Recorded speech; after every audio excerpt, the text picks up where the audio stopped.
ፈሪ የሆነ ሰው አይ በቃ ይሄንን ያልጀምረውም ያለ ሰው የትም አይደርስም። ምን እባላለሁ ማለትን እግዚአብሔር ምን ይለኛል እንጂ ሰው ምን ይለኛል ያለን ማለትን ያልተወ ሰው ማደግ አይችልም። የሰው ልጅ ሁልጊዜም እንኳን ጓደኛው ላይ ከእግዚአብሔር ላይ ሐሳብ የሚሰጥ ፍጡር ነው።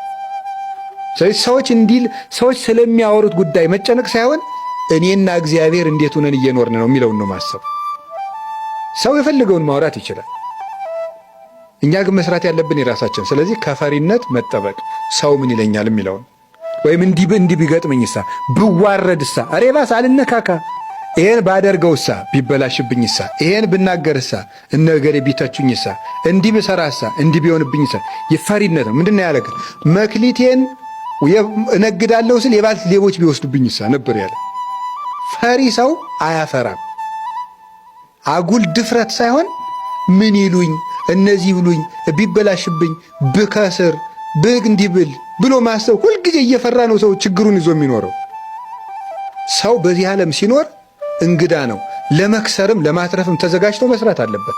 የምንችለውን ነገር በእግዚአብሔር አምነን ሰው አማክረን አቅደን መስራት። የተበላሸው ይበላሽ፣ የተረፈው ይተርፋል።